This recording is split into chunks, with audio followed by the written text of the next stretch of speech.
Okay, welcome to YouTube again. Well, we got a little mixed up. Can I fill you in? Today is Tuesday, March 9th, 2017. And you got one of my dogs here. The other one's standing at the other end of the couch. This one is the annoying one, aren't you? Huh? That's Sela. Good dog, pain in the butt. But anyway, that being said, I woke up today. The boxer was making noises, like there was somebody at the door, which there was, I guess. I found a tag on my door that said, hey, tomorrow, being March 10th, we're going to have your water shut off from such and such time to such and such time.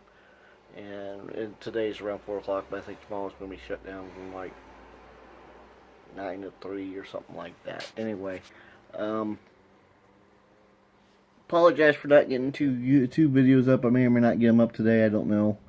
This is a journal entry for number third or fourth day. I don't know. They're all starting to mix together. And anyhow, what I was saying about businesses and stuff, you don't have to have a good understanding of it to get started, because you'll never get started. If you have to solve every problem before you get started, you'll never get started. The biggest thing is you got to have that drive. Yeah, have your fundamentals down. I would say probably the three fundamentals to any business, whether it's multi-level marketing, real estate, sales, even running your day-to-day life. You gotta have, one, you gotta have goals. Um, and then you gotta make kind of a plan to get that way. And we'll kind of get into that as we go here, but, because I made that a point to myself to start making, plans to get to goals and things. So, and you gotta have that drive. That's the biggest thing. You gotta have that drive, because there's gonna be days. I'll be honest with you. There's days I don't want to get up and I don't want to do anything. And the thing is, most businesses you look at that are quote successful, 95% of what they do is things that they don't want to do. You know, for example, even if you take a construction crew or whatever, and they want to build a house, for example, they may not want to do the drywall work, but they end up doing drywall work or whatever, just as an example. Or if it's let's take something else. Let's say a box store, maybe there's things that they don't want to do, for example, overall, but they do, as far as maybe it's paperwork or whatever, I don't know. As you get bigger, obviously, you diversify. You start training people to take place or to fill your shoes that you're leaving. You're leaving those pair of shoes behind for somebody else to. And you train them to do what you want them to do, and then etc. down the line. Prime example of that, I can use this. I've been lawn mowing, construction, real estate, you name it. One of the prime examples I can use for this is, say, you start off a lawn mowing crew. Okay? Well, you're doing everything from mowing to trimming to blowing it off, bagging if you have to, etc. Maybe even collecting the bills, okay? So you get so busy that you realize you can't do everything in there, so then you may bring somebody on board. Well, then you bring them on board, and first thing you do, perhaps, is well, where I started at anyway, is teach them how to trim the yard. Everybody goes, well, that's not hard. Yeah, it's not hard, because you can go clear around a yard and never never double back. And you can trim a yard most of the time faster than you can mow it, unless you got 4 million trees or something like that. But anyway, you would go and you train them how you weed eat and stuff like that. And then, of course, they'll probably get done before you're done weed eating, so then you train them on the blower, how to operate the blower and stuff like that. There's a trick to that, just like anything else. You do something 10 times in a row, you learn how to do it well. Well, maybe not well. You do something 100 times in a row, you're going to learn how to do it better. And so that's what you've got to do with people when you bring them in. You get them to repetition, repetition, repetition. And you don't necessarily have to micromanage them, but here's what I learned, here's what you do, and stuff like that. Now, most people that actually care and stuff will take that and tweak it a little bit and make it easier on themselves. And then they're, again, hopefully train somebody else that fills their shoes behind them. But anyway, back to what I was saying. You get them to train them to run the weed eaters to start with and stuff like that. And then maybe if you come across a yard that needs smaller push mode, you may have them go push mode first, for example, and then trim, or however you do that, okay? And then there again, you start putting a team aspect together, because now it's you and one other person, and so the one other person doesn't know what everything to do, but you do. So, maybe you get them mowing first because he hasn't got the proficiency of picking up speed to do it. There again, that just comes with repetition and doing and doing and doing. But when you get done with that speed, then, or when you get the speed up, then you're going to realize there's going to be parts to fill in. And then, like I said, when you get done mowing, for example, then you may pick up a weed eater, or you may pick up a blower. Depends on what the job needs done.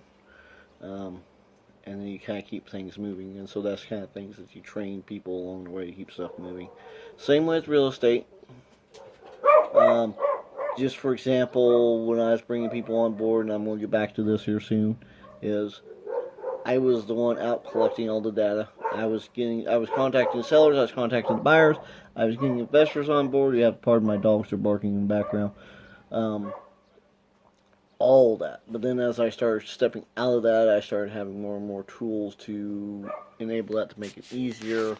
And then that being, and so then when I got out of, okay, this is how I contact people, There again, I teach them the fundamentals. It's kind of like basketball.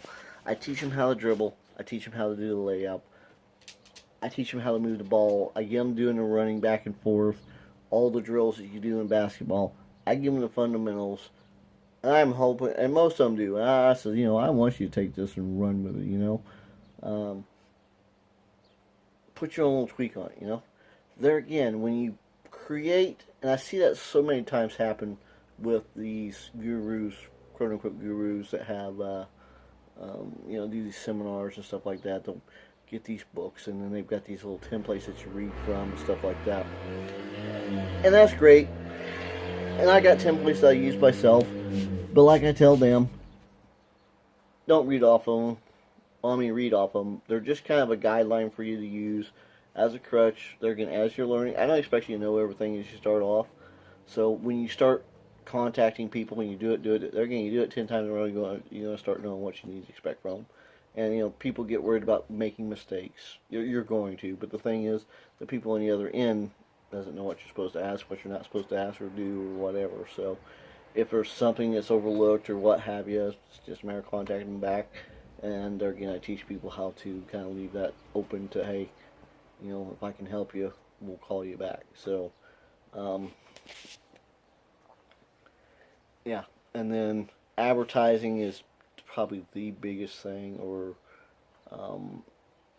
bringing people on board. Whether it's multi-level marketing, or real estate, or mowing, or even a construction business, or whatever, Everybody has to, or even just buying a simple product, everybody has to have that scarcity, urgency, and opportunity. Scarcity is, it's supply and demand, so you got to create that supply and demand, I guess. You could say. For example, if everybody wants, I don't know, let's say this rope, okay? One of a kind rope is rare. Whoever has it has certain powers or whatever. Okay, well, they really don't, but anyway, you see what I'm saying. You create that sense of scarcity, and then the urgency is, well, this rope's only available for the next 15 minutes or whatever, so act now, call now. Scarcity, urgency, and then you create that opportunity almost automatically. Well, you have an opportunity basically right now to call and get this rope, So, and don't call me for this rope, okay? Like I said, most part I'm doing this for a journal, but in case anybody's sitting there looking and seeing what's going on, a lot of this stuff I do for reminders for myself. Sometimes you've got to hit the reset button, get back to fundamentals. Things will always change, but those 3 basic principles right there will stay there. As a note to self also, if you ever notice, you see website advertisements, well, act now, because this site may be taken down in the next few days or few hours or whatever because it's so top secret or whatever, which is another little gimmick to get people in there. There are so many ways for advertising, and if you take yourself out of the mindset of trying to purchase a product or service and just watch on TV and kind of analyze what these guys are doing. Keep in mind the scarcity, urgency, and opportunity. Or even if you see ads online and stuff, you'll kind of see what I mean. One of the latest trends I've seen here lately, and it works with me. One of the latest trends I've seen here lately, handwritten stuff coming in the mail, like on the envelope, or at least looking like it. And also, here's another one. Shouldn't tell anybody this, including I shouldn't even put this out on the internet, but I'm going to do it as a note for myself.